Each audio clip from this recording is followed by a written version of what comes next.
BBC Nepali सेवाको साँझ पखबाट विनिता दाहालको नमस्कार। आज कार्यक्रममा स्थानीय तह निर्वाचनको मिति घोषणा गर्ने बारे प्रधानमन्त्रीले आफूलाई आश्वस्त पारेको भन्दै तयारी थालिएको निर्वाचन आयोगको भनाई। बजेट माग्ने कुराहरू निर्वाचनको सकी नसकिकन बजेट माग्न मिल्दैन, तर अरू भित्रको आन्तरिक कुराहरू हामी के चिजहरू कसरी गर्ने भन्ने कुरो तयारीमा हामी लागिसकेका छौँ। अमेरिकी अनुदान सहायता एमसीसी संसदमा पेश गर्ने विषयमा विभिन्न धारणा आइरहँदा सरकार र सभामुखको जिम्मेवारी के? प्रधानमन्त्रीले सरकारको तर्फबाट प्रस्ताव लग्नै पर्छ, सभामुखले दर्ता गर्नै पर्छ र संसदको विवेकमा यो छोडिदिनुपर्छ। पूर्व सभामुख दमननाथ ढुङ्गानासँग कुराकानी र अन्तर्राष्ट्रिय प्रसङ्गमा बेइजिङमा हुने शीतकालीन ओलिम्पिक्सलाई राजनीतिक उद्देश्यका निम्ति प्रयोग नगर्न अन्तर्राष्ट्रिय ओलिम्पिक कमिटीका प्रमुखको आग्रह। तर सुरुमा आजका प्रमुख विश्व समाचार। सञ्जय ढकालबाट समाचार सुन्नुहोस्। अमेरिकी राष्ट्रपति जो बाइडनले सिरियाको इडलिब प्रान्तमा अमेरिकी विशेष फौजले गरेको हमलामा इस्लामिक स्टेट समूहका नायके Abu Ibrahim al Hashimi al Qurashi मारिएको जानकारी दिएका छन्। टर्कीको सिमाना नजिकै गरिएको सो कारबाहीमा महिला तथा बालबालिका समेत मारिएको बताइएको छ। आत्मीय क्षेत्रमा रहेका शिविरहरूमा हजारौं विस्थापित गैर सैनिक बस्दछन्।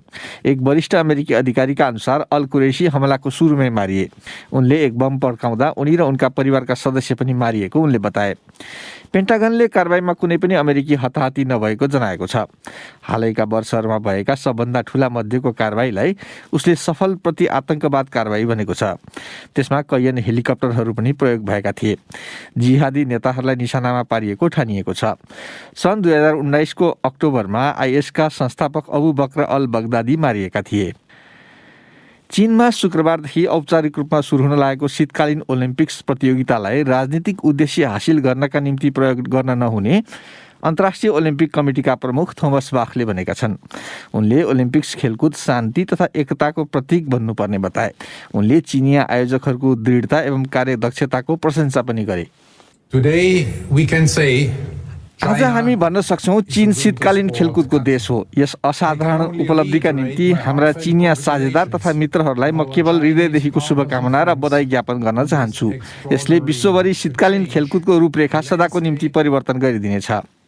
अन्तर्राष्ट्रिय ओलम्पिक कमिटीका प्रमुख थोमस बाखको भनाई।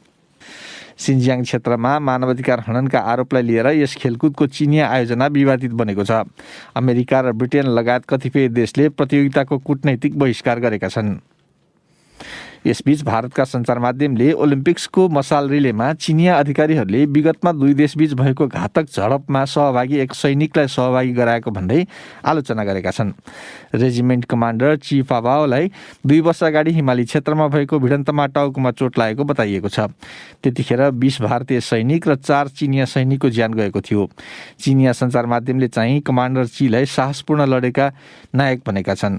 एकजना भारतीय टिप्पणीकारले चीनले ओलम्पिक्सलाई राजनीतिक दृष्टिकोण राख्ने मौकाको रूपमा प्रयोग गरेको बताए। युक्रेनको सिमानामा रुसी फौज तैनाथीले चर्काएको तनावको कूटनीतिक समाधानका प्रयासका माझ टर्कीका राष्ट्रपति रेजेप ताइप अर्दोआन युक्रेनका राष्ट्रपति भोलोदिमिर जेलेन्स्कीसँग भेटवार्ता गर्न किएभ पुगेका छन्। नेटोको सदस्य भए पनि टर्कीको रुस र युक्रेन दुवैसँग राम्रो सम्बन्ध छ र उसले मध्यस्थता गर्न खोजेको छ। युक्रेनतर्फ लाग्नु अघि बोल्दै राष्ट्रपति अर्दोआनले भने युक्रेनले सामना गरिरहेको चुनौती एवं यस क्षेत्रमा चर्किएको तनावलाई हामीले नजिकबाट नियालिरहेका छौँ। एउटा कुरा एकदम स्पष्ट के छ भने यस समस्याको समाधान शान्तिपूर्ण तरिका अनि अन्तर्राष्ट्रिय कानुन बमोजिम हुनुपर्छ, टर्कीका राष्ट्रपति अर्दोआनको भनाई। यसबीच नेटोका महासचिव जेन्स स्टोल्टेनबर्गले मस्कोले पछिल्ला दिनमा बेलारुसमा व्यापक अत्याधुनिक सैन्य क्षमता सहितका 30,000 फौज परिचालन गरेको बताएका छन्। ती फौज फेब्रुअरी 20 सम्म त्यहाँ हुने भनिएको संयुक्त सैन्य अभ्यासका निम्ति परिचालन गरिएको बताइएको छ। तर युक्रेनका रक्षा मन्त्रीले किएभले सिमानामा तत्काल तनाव चर्किने आफूले अपेक्षा नगरेको बताएका छन्। र टर्कीका अधिकारीहरूले भनेका छन् ग्रिससँगको सिमाना नजिक उनीहरूले आप्रवासीहरूको कठ्याङ्ग्रिएको अवस्थामा थप 7वटा शव भेटेका छन्। बुधबार 12वटा शव भेटिएपछि गरिएको खोजमा ती थप शव भेटिएको एडिर्नेका गभर्नरको कार्यालयले जनाएको छ। ग्रिसका सीमारक्षकहरूले आप्रवासीहरूलाई उनीहरूको देश छिर्न नदिएर टर्कीतर्फै फर्काइदिएको टर्कीका अधिकारीहरूको आरोप छ। ग्रिसका आप्रवासन सम्बन्धी मन्त्रीले ती आरोप अस्वीकार गरेका छन्। ती मानिस ग्रिसको सिमानासम्म नै आइ नपुगेको उनले बताए। तपाईँ बीबीसी नेपाली सेवा सुनिरहनु भएको छ।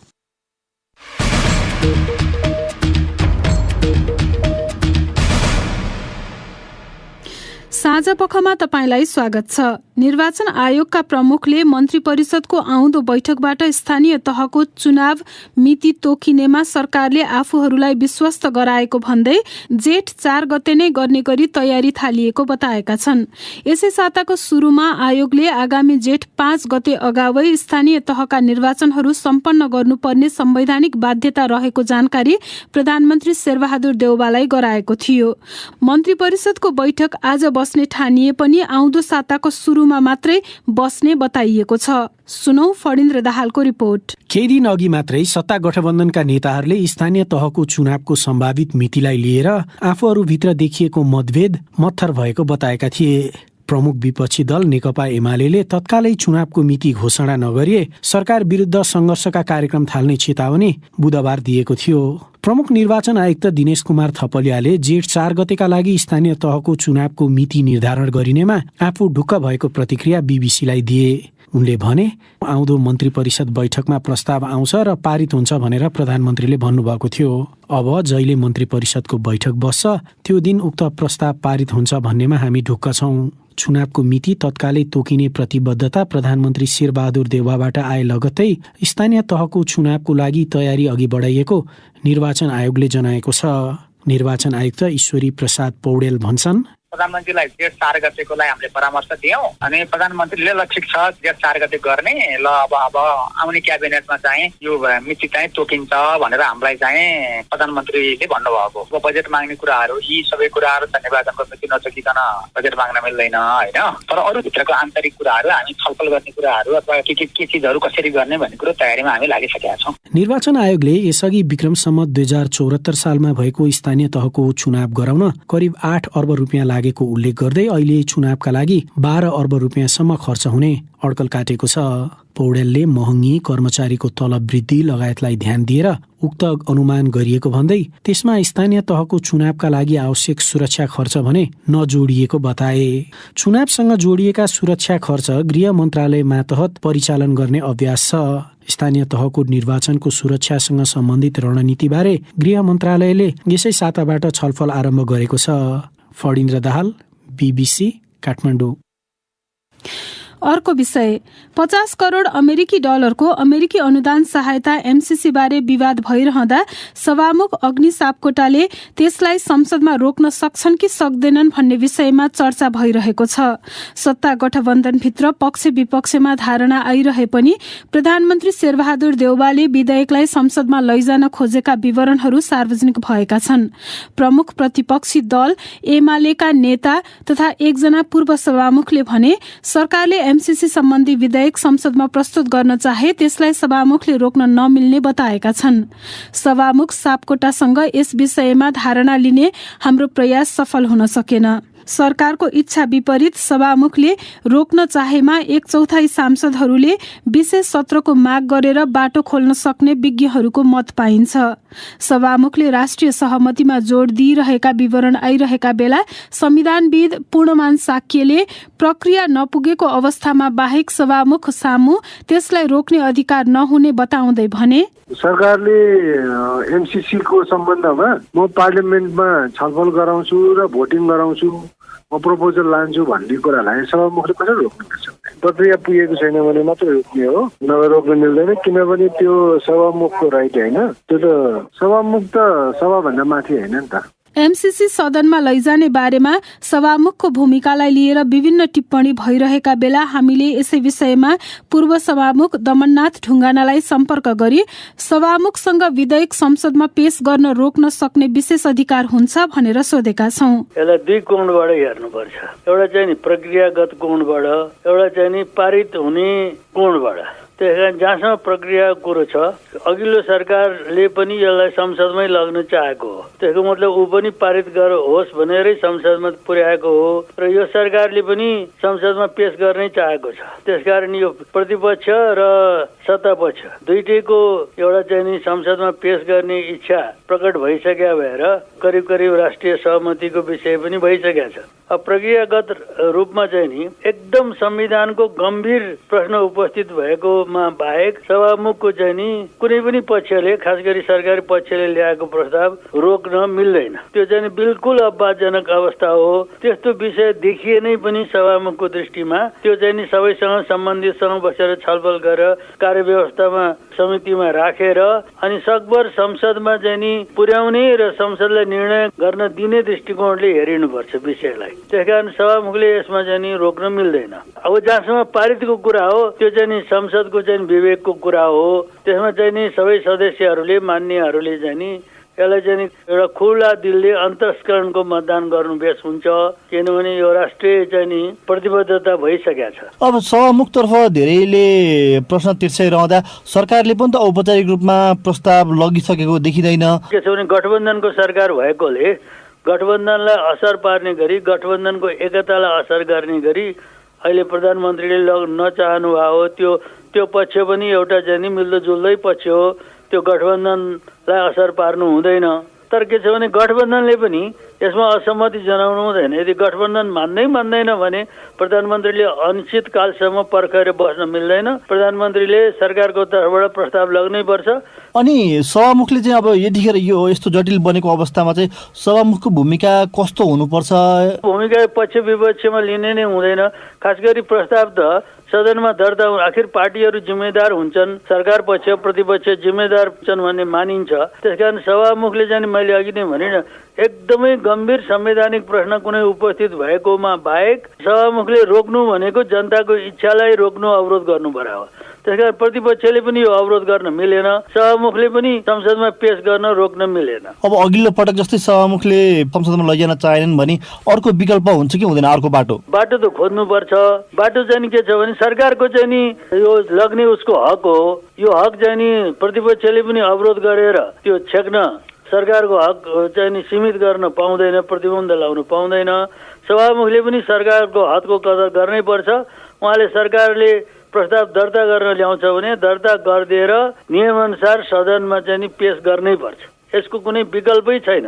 अब होइन राजनीतिक सङ्कट मात्रै गर्दै जाने हो भने एउटा सङ्कटले कहाँ पुर्याउँछ, के हुन्छ, यो चाहिँ नि व्यवस्था र परिवर्तन अग्रगमनमाथि नै प्रश्न चिन्ह लाग्छ। उनी थिए पूर्व सभामुख दमननाथ ढुङ्गाना। साथी प्रदीप बस्यालसँग कुरा गर्दै कोरोना भाइरस संक्रमितको संख्या सम्बन्धी एउटा प्रसङ्ग संक्षेपमा। स्वास्थ्य तथा जनसङ्ख्या मन्त्रालयका अनुसार नेपालमा विगत 24 घण्टामा थप 3175 जनामा कोरोना भाइरस संक्रमण पुष्टि भएको छ। सो अवधिमा थप 14 जनाको कोभिडका कारण मृत्यु भएको तथ्याङ्कले देखाउँछ। अहिले देखिएको कोरोना भाइरस संक्रमितको वृद्धिसँगै देशभरि पुष्टि भएका सक्रिय संक्रमितको संख्या 63,000 नाघेको मन्त्रालयको तथ्याङ्कले देखाउँछ। हाल 15वटा जिल्लामा 500 भन्दा बढी सक्रिय संक्रमितहरू देखिएका छन्। अब पालो तपाईहरूले नै पठाउनु भएको प्रतिक्रियाको। प्रस्तुत गर्दैछन् साथीहरू सञ्जय ढकाल र स्वेच्छा राउत। सरकारले कोभिडको जोखिम अझ कायम रहेको भन्दै माघ महिनाको अन्त्यसम्म विद्यालयमा भौतिक कक्षा सञ्चालन नगर्न निर्देशन दिएको भए पनि केही स्थानमा विद्यालयहरू खुलेको देखिएको छ। यस सम्बन्धमा तपाईँको धारणा के छ? अनि महामारीका बेला विद्यार्थीको पढाइ रोकिन नदिन कसले के गर्नु पर्ला? कृपया लेख्नुहोस् भनेर हामीले सामाजिक सञ्जालमा राखेको प्रश्नको हामीलाई थुप्रै जवाफ प्राप्त भएका छन्। तीमध्ये केहीलाई हामीले यहाँ समेटेका छौँ। सुशीला सिलवाल लेख्छिन्, अब अन्तिम परीक्षा पनि लगभग नजिकिँदैछ। सबै विद्यार्थी अनलाइन कक्षाको पहुँचमा पनि छैनन्। फेरि सबैतिर खुला भएपछि स्कुलमा पनि स्वास्थ्य मापदण्ड अनुसार नियमहरूको पालना गराई पठन पाठन गराउनुको विकल्प छैन। राधा बस्नेत भन्छन्, सबै विद्यार्थीसँग मोबाइल र नेटको पहुँच हुँदैन। फेरि बन्द पनि कति गर्ने, केका लागि गर्ने? आखिर कोरोना भाइरस विद्यालयबाट मात्रै सर्ने होइन। खगराज गुरागाई लेख्छन्, सरकारले जारी गरेको निर्देशन पालना नगर्नु प्रचलित कानूनमाथि धावा बोल्नु जस्तै हो। यस विषयमा सरकारले प्रचलित कानून बमोजिम सम्बन्धित विद्यालय प्रशासन र सञ्चालकमाथि अविलम्ब कारबाही गर्नुपर्छ। दोस्रो कुरा, बच्चालाई अध्ययन गराउनका निम्ति सरकारले निर्देशन दिए बमोजिम भर्चुअल कक्षालाई नै निरन्तरता दिनुपर्छ र अभिभावकहरूले ती कक्षा सञ्चालनका बारेमा निगरानी राखेर आफ्ना बच्चाहरूलाई महामारी भएको कुरा बुझाएर अध्ययन गराउनुपर्छ। मेघराज पौड्याल भन्छन्, जनताको आँखामा कोभिड सामान्य रोग जस्तै छ, किनकि सामाजिक दूरी, मास्क लगाउने जस्ता काम केवल पुलिसलाई देखाउनका लागि मात्रै गर्छन्। अनि उनै मास्टर, उनै विद्यार्थी, उनै अभिभावक विद्यालय पनि खोलिहाल्छन् नि। गोपाल बम भन्छन्, कोरोनाको जोखिम कम भएको स्थानमा विद्यालय सञ्चालन हुनु स्वाभाविकै हो, तर स्वास्थ्य सुरक्षाका मापदण्ड अनिवार्य पालना गर्नुपर्छ। जोखिम उच्च रहेको स्थानमा भने सबै विद्यार्थीलाई खोप लगाउने र स्वास्थ्य सुरक्षाका मापदण्डको पूर्ण पालना गरी विद्यालय सञ्चालन गर्ने। कुशलदेव घिमिरे भन्छन्, यो सबैतिर एकै किसिमले लागू गर्ने विषय नै होइन। जहाँ जोखिम कम छ र खोप लगाइएको छ त्यहाँ खोल्न दिने र जहाँ जोखिम बढी छ त्यहाँ बन्द गर्ने अधिकार सम्बन्धित पालिकालाई दिनुपर्छ। हरिप्रसाद अर्यालको भनाइ छ, धार्मिक गतिविधि, भेटघाट तथा बैठक समेत सुचारू भइरहँदा विद्यालय बन्दको औचित्य समाप्त भयो जस्तो लाग्छ। मीना अर्याल भन्छन्, कोभिडको अन्त्य अनिश्चित छ। यसको प्रभावले विद्यार्थीहरू मारमा परेका छन्। सधैँ विद्यालय खोल्ने र बन्द गर्ने गर्दा झन असर परिरहेको छ। भोलिका दक्ष जनशक्ति आज घरको कोठामा बन्द गरिनुहुन्न। जगत कुमार दसौदी भन्छन्, विद्यालय लामो समयसम्म बन्द गर्दा शैक्षिक क्षेत्र तहस नहस हुने अवस्था देखिन्छ। पढाइका वैकल्पिक विधि प्रभावकारी भइरहेका छैनन्। यसो भइरहँदा स्वास्थ्य मापदण्ड पूरा गरेर विद्यालय खोल्नु नै बेस हुन्छ। सबै क्षेत्र खुल्ला गरी विद्यालय मात्र बन्द गर्नु उचित होइन। अब आजका केही अन्तर्राष्ट्रिय प्रसङ्ग। यो महिना चीनको राजधानी बेइजिङमा शीतकालीन ओलिम्पिक्स तथा पारालिम्पिक्स प्रतियोगिता हुँदै गर्दा त्यसलाई राजनीतिक उद्देश्यका निम्ति प्रयोग नगर्न अन्तर्राष्ट्रिय ओलिम्पिक कमिटीका प्रमुखले आग्रह गरेका छन्। कतिपय देशहरूले चीनको मानवाधिकार अवस्थालाई देखाउँदै सो प्रतियोगितामा आफ्ना वरिष्ठ अधिकारीहरू सहभागी नहुने भनेका छन्। बीबीसी विवरणहरूमा आधारित एक रिपोर्ट सुनौ सञ्जय ढकालबाट। फेब्रुअरी 4 देखि 20 सम्म शीतकालीन ओलिम्पिक्समा 109 विभिन्न खेल विधामा 3000 खेलाडीले भाग लिनेछन्। पारालिम्पिक्स प्रतियोगिता मार्च 4 देखि 13 सम्म हुनेछ। केही खेल उद्घाटनभन्दा अगाडिदेखि नै सुरु भइसके। चीनले यस प्रतियोगिताका निम्ति झन्डै 4 अर्ब डलर खर्च गरेको छ। कोभिडका कारण प्रतियोगितामा सहभागी हुनेहरूलाई निकै कडाउ नियमका साथ बबलमा राखिँदैछ। उद्घाटन अगाडि बोल्दै अन्तर्राष्ट्रिय ओलिम्पिक कमिटीका प्रमुख थोमस बाखले शीतकालीन ओलिम्पिक्स प्रतियोगितालाई राजनीतिक उद्देश्य हासिल गर्नका निम्ति प्रयोग गर्न नहुने भनेका छन्। उनले ओलिम्पिक्स खेलकुद शान्ति तथा एकताको प्रतीक बन्नुपर्ने बताए। बरु उनले चिनिया आयोजकहरूको उपलब्धिको प्रशंसा गर्दै यस प्रतियोगिताले शीतकालीन खेलकुद विश्वभरि थप प्रोत्साहित हुने बताए। खास गरी चीनको सिन्जियाङ क्षेत्रमा मानवाधिकार हननका आरोपलाई लिएर यस खेलकुदको चिनिया आयोजना विवादित बनेको छ। America, Britain, Canada, Australia, Lithuania, Kosovo, Belgium, Denmark तथा इस्टोनियाले प्रतियोगिताको कूटनैतिक बहिष्कार गरेका छन्। ती देशले खेलाडी पठाए पनि कुनै मन्त्री वा अधिकारी भने पठाउने छैनन्। कोरोना भाइरसको अति संक्रामक ओमिक्रोन भेरिएन्ट अहिले विश्वभरि आधा कोभिड-19 संक्रमणका लागि जिम्मेवार छ। तर यसकै पनि सब भेरिएन्ट वा उपप्रजाति थप सक्रिय भइरहेको विश्व स्वास्थ्य संगठनले बताइरहेको छ। नेपालमा समेत प्रभाव पारेको भनिएको BA.2 सब भेरिएन्ट बारे बीबीसी विवरणहरूमा आधारित यो रिपोर्ट सुनौ स्वेच्छा राउतबाट। ओमिक्रोन कोरोना भाइरससँग मिल्दोजुल्दो देखिएका कैयौं भेरिएन्टहरूलाई प्रयोग गरिने साझा शब्द हो, जसको सबैभन्दा बढी देखिने प्रकार BA.1 हो। तर अहिले एसिया र युरोपका धेरै देशहरूले BA.2 का संक्रमण बढिरहेको बताइरहेका छन्।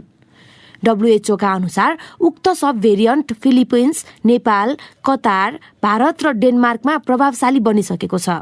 BA.2 विगतका भेरिएन्ट भन्दा अझ संक्रामक रहने ठानिएको छ, तर अहिलेसम्मको तथ्याङ्कले तिनले गम्भीर समस्या निम्त्याउने संकेत दिएका छैनन्। भाइरसहरू उत्परिवर्तित भइरहँदा उनीहरू बेला बेलामा विभिन्न उपसमूहमा टुक्रिन्छन्। ओमिक्रोनको हकमा पनि त्यस्तै भएको छ र यसको उपसमूहमा BA.1, BA.2, BA.3 र B.1.1.529 देखा परेका छन्। BA.1 का कारण अहिलेका अधिकांश संक्रमण भएका छन्। WHOले विश्वव्यापी GIS-8 तथ्याङ्क भण्डारणमा जनवरी 25, 2022 सम्म उपलब्ध गराइएका भाइरल DNA मध्ये करिब 99% यो सब भेरिएन्ट देखिएको उल्लेख गरेको छ। सबैभन्दा पहिले कहाँ BA.2 देखियो प्रश्न छैन, तर सबैभन्दा सुरुमा गएको नोभेम्बरमा अपलोड गरिएको सिक्वेन्सिङको फिलिपिन्सबाट प्राप्त तथ्याङ्क भण्डारणमा यो पाइएको थियो। नोभेम्बर यता 40 वटा देशले आफ्नो तथ्याङ्कमा हजारौं BA.2 पुष्टि गरेका छन्। मोलिक्युलर बायोलोजिस्ट विजय ढकालका अनुसार भारतमा द्रुत गतिमा BA.2 ले डेल्टा र ओमिक्रोन BA.1 भेरिएन्टलाई प्रतिस्थापन गरिरहेको छ। कैयौं प्रदेशहरूमा यो मूल भेरिएन्ट बनिसकेको छ र हालैको तेस्रो लहरलाई उक्त भेरिएन्टले नै दोहोऱ्याएको ठानिन्छ। अर्को विषय, किसानका विभिन्न मागलाई लिएर करिब 40 दिनदेखि सडकमा प्रदर्शन गर्दै आएको जनमत पार्टीको पूर्व पश्चिम राजमार्ग बन्द कार्यक्रम प्रभावहीन देखिएको छ। प्रदर्शनकारीहरूलाई सुरक्षाकर्मीले नियन्त्रणमा समेत लिएका छन् भन्छन् प्रदर्शन स्थलमा पुगेका हाम्रा संवाददाता ब्रिज कुमार यादव।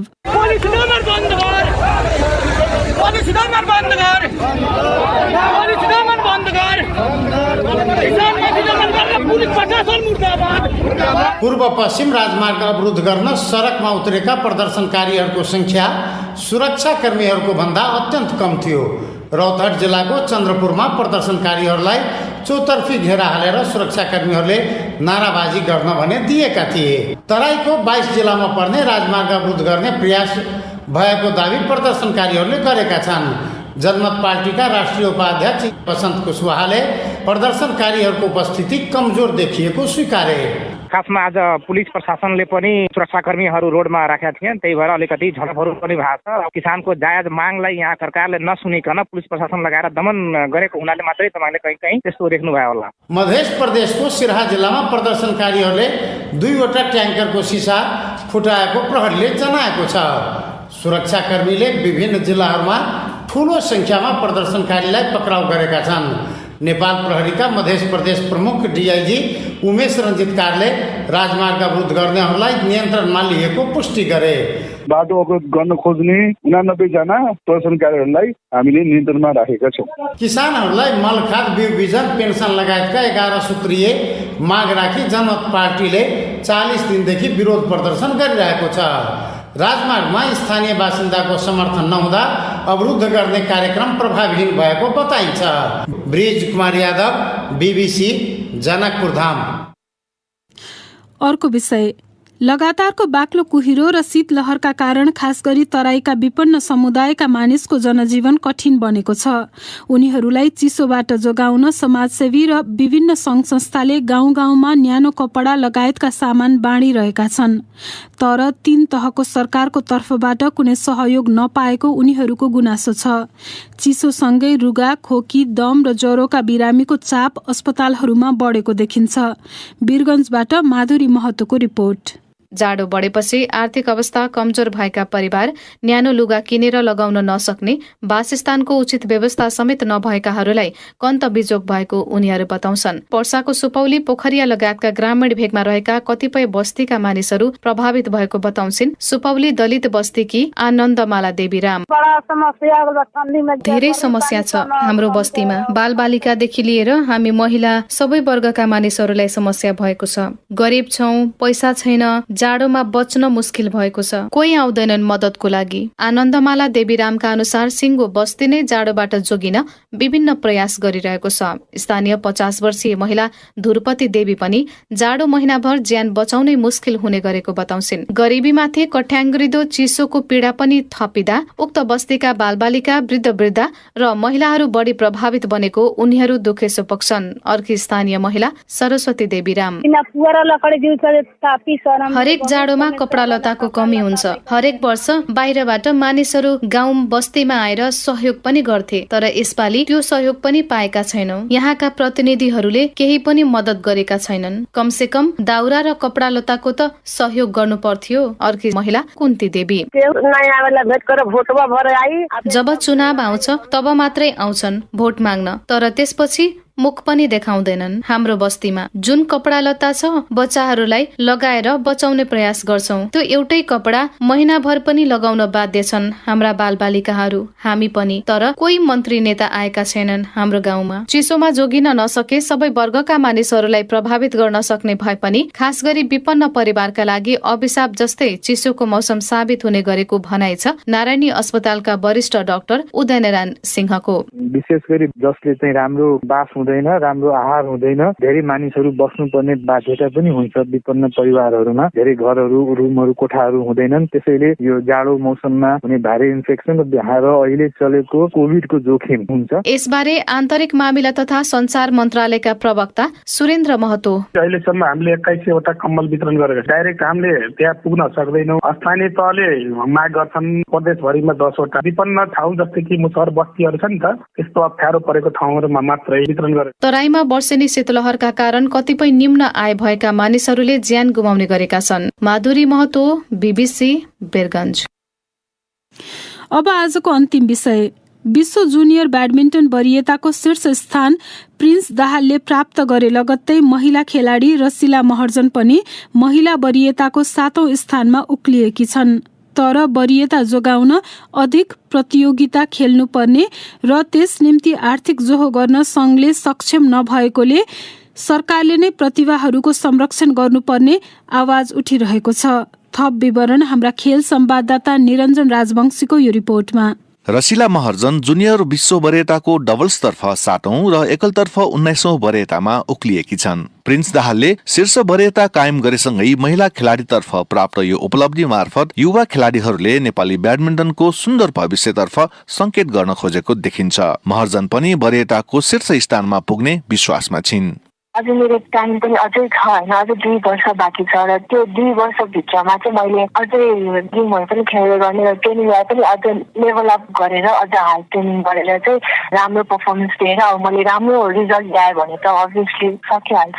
खेलाडीहरूले त आफूहरू विश्व स्तरमा उत्कृष्ट रहेको प्रमाणित गरिसकेका छन्। अब उनीहरूको चिन्ता भने प्राप्त उपलब्धिलाई निरन्तरता दिने देखिन्छ। त्यसमा आवश्यक भनेको अन्तर्राष्ट्रिय प्रतियोगिताहरूमा निरन्तर सहभागिता र राम्रो नतिजा नै हो। प्रिन्स दाहाल भन्छन्, यसलाई अब मेन्टेन गरिराख्नु, अब टुर्नामेन्टहरू खेल्ने जितिराख्नु पर्छ। जति धेरै टुर्नामेन्ट खेले त्यति राम्रो हुन्छ। अब सिनियर लाइन राम्रो हुन्छ, धेरै जति खेले त्यति राम्रो हुन्छ।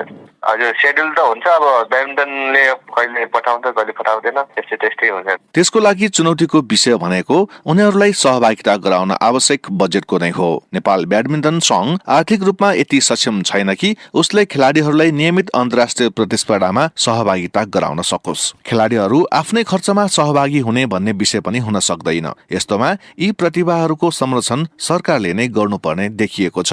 ब्याडमिन्टनका मुख्य प्रशिक्षक सुदीप योन्चन भन्छन्, ठिकै छ, नेपाल ब्याडमिन्टन संघको त्यति आर्थिक स्रोत छैन। प्लान त हामी गर्न सक्छौँ सर। हामीमा त एउटा चाहिँ हामी समीक्षा बैठक बसेर अब कसरी अगाडि बढ्ने होइन, म्याक्सिमम पार्टिसिपेट गराउनको लागि चाहिँ नि अब परिषदलाई एउटा चाहिँ नेपाल सरकारलाई चाहिँ एउटा चाहिँ प्रपोजल बनाएर दिने। आगामी हामीले 1 वर्षको 2 वर्षको प्लान यस्तो छ, यसरी टुर्नामेन्टहरूमा पार्टिसिपेट गराउनु पर्छ र यसको लागि चाहिँ ट्रेनिङको लागि बाहिर पठाउने कि के गर्ने, त्यो चाहिँ अहिलेसम्म भइरहेको छैन के। हुन त नेपाल ब्याडमिन्टन संघको पहलमा प्रिन्स दाहाल र रसिला महर्जन दुवैले एसिया ओलम्पिक छात्रवृत्ति पाएका छन्। छात्रवृत्ति पाएपछि यी दुवैले हरेक वर्ष अन्तर्राष्ट्रिय प्रतिस्पर्धामा सहभागिता जनाउन $3,000 प्राप्त गर्नेछन्। साथै एसियाली ब्याडमिन्टन महासंघले गर्ने प्रशिक्षणमा यिनीहरूले सहभागिता जनाउन पाउनेछन्। तर वरियता जोगाउन अझ धेरै खेल खेल्नुपर्ने देखिन्छ। यस्तोमा कोरोना महामारी पनि बाधक देखिएको छ।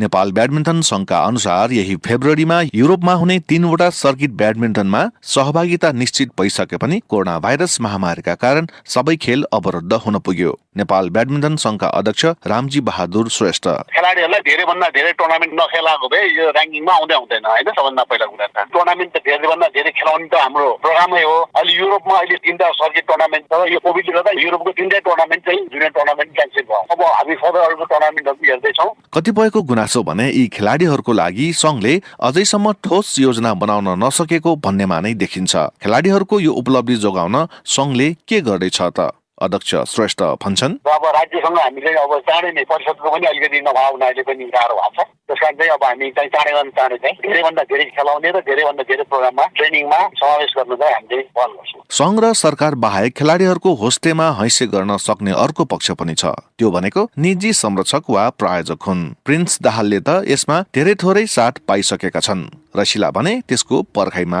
देखिन्छन्। निरञ्जन राजवंशी, BBC, काठमाडौँ।